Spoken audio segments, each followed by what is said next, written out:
शहादा नगरपालिकेच्या उपनगराध्यक्षपदी भाजपच्या माधवी मकरंद पाटील यांची निवड.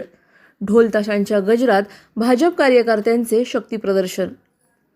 आज शहादा नगरपालिकेच्या उपनगराध्यक्षपदासाठी झालेल्या निवड प्रक्रियेत भारतीय जनता पक्षाच्या माधवी मकरंद पाटील यांची उपनगराध्यक्ष म्हणून निवड करण्यात आली.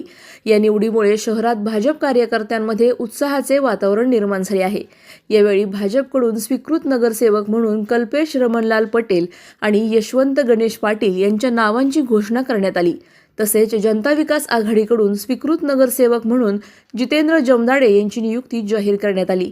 उपनगराध्यक्षपदाची निवड जाहीर होताच भाजपचे कार्यकर्ते आणि सुमारे 20 नगरसेवकांनी ढोल ताशांच्या गजरात, फटाक्यांच्या आतषबाजीत शहादा खरेदी विक्री संघ परिसरातून भव्य मिरवणूक काढत नगरपालिका कार्यालयात प्रवेश केला.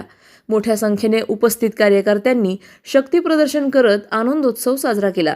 नगरपालिका कार्यालयात माधवी मकरंद पाटील यांनी नागरिकांसमोर हात जोडून सर्वांचे आभार मानले आणि अधिकृतरित्या उपनगराध्यक्षपदाचा स्वीकार केला. शहराच्या विकासासाठी सर्व घटकांना सोबत घेऊन काम करण्याचा निर्धार त्यांनी यावेळी व्यक्त केला. या निवडीमुळे शहादा नगरपालिकेतील राजकीय घडामोडींना नवे वळण मिळाले असून आगामी काळात शहराच्या विकास कामांना गती मिळेल अशी अपेक्षा व्यक्त केली जात आहे. सलाउद्दीन लोहार, नंदुरबार, न्यूज 24. नमस्ते, जय श्रीराम. आज आम्ही भारतीय जनता पार्टीच्या सगळ्या नगरसेवकांनी पदभार स्वीकारला आहे आणि त्याचबरोबर माझ्यावर उपनगराध्यक्षाची जी जबाबदारी पाडली आहे ती माझ्या सगळे 19 नगरसेवकांच्या मदतीने अगदी व्यवस्थितपणे पार पाडेल असा मला विश्वास आहे आणि त्या सगळ्यांचा सपोर्ट तर नक्कीच असणार आहे.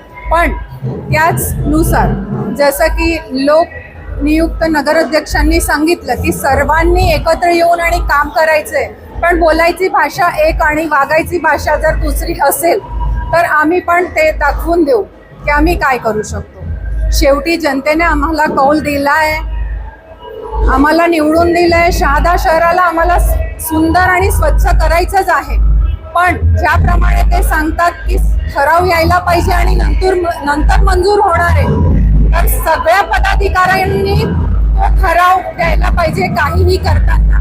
काल जी घटना घडली त्यासाठी मी सांगू इच्छिते की काहीही चोरी वगैरे झाली नव्हती, पण चोरी झाल्याचा त्यांनी आवाडला आणि आज सकाळी आम्ही इथं आलो तेव्हा तिथं कुलूप होतं. तर हे कुलूप लावण्याआधी त्यांनी ठराव पास केला होता का? कुलूप लावण्याचा अधिकार नगराध्यक्षांना असतो की इथल्या कर्मचाऱ्यांना असतो की अधिकाऱ्यांना असतो, असा माझा प्रश्न त्यांच्यासाठी आहे. आणि सगळेच जनतेला, अधिकाऱ्यांना मी ग्वाही देते की त्यांनी जे काम आम्हा सर्व बांधवांना सोपवलं आहे ते आम्ही नक्कीच पार पाडू. धन्यवाद. जय श्रीराम. अशाच घडामोडींचा आढावा घेण्यासाठी आजच आपल्या YouTube चॅनलला सबस्क्राईब करा.